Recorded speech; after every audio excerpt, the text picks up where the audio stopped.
The Pentagon has asked for a $686 billion budget boost in 2019, saying that it needs to counter threats from China. But what is the Pentagon afraid of? Is Beijing trying to turn the Indian Ocean into a Chinese lake? Here's a report.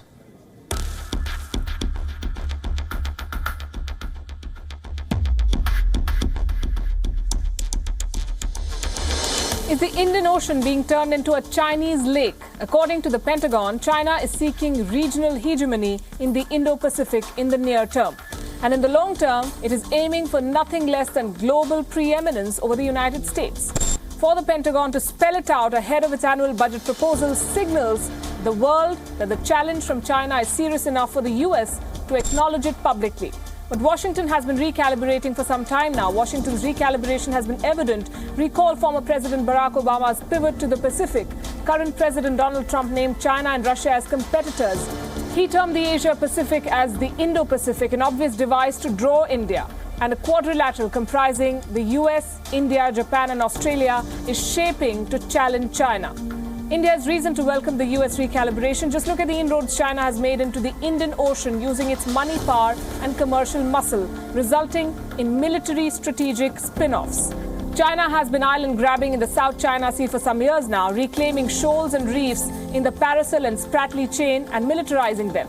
It also has naval facilities in Cambodia. From there, China moved closer to Indian shores, looking to develop Chittagong port in Bangladesh into a deep water harbour.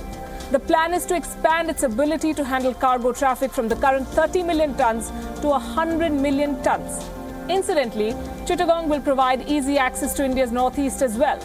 Moving southward now, China has leased Hambantota port in Sri Lanka for 99 years. It is developing a special economic zone in that area.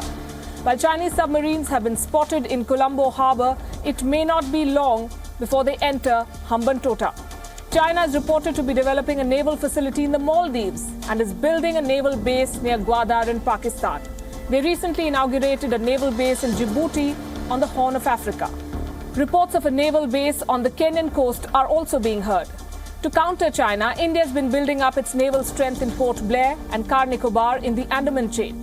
It is seeking to lease an airport near Sri Lanka's Hambantota port and has an agreement with Oman to use the Dukmu port on the Arabian Sea.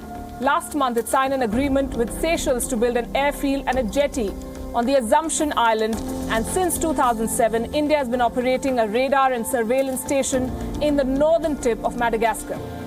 India signed an agreement with Mauritius in March 2015 to develop sea and air transport facilities on the AGALEGA island, located 1,000 kilometers north of Mauritius. These are crucial Indian strategic strongholds and footholds in a region where two-thirds of the world's energy supplies pass. They're not of the breadth and scale at which the Chinese operate, but India is seeking to work with the stakeholders in the region, providing training, infrastructure and naval platforms so that all benefit. You could call it the string of flowers. Bureau Report, WION.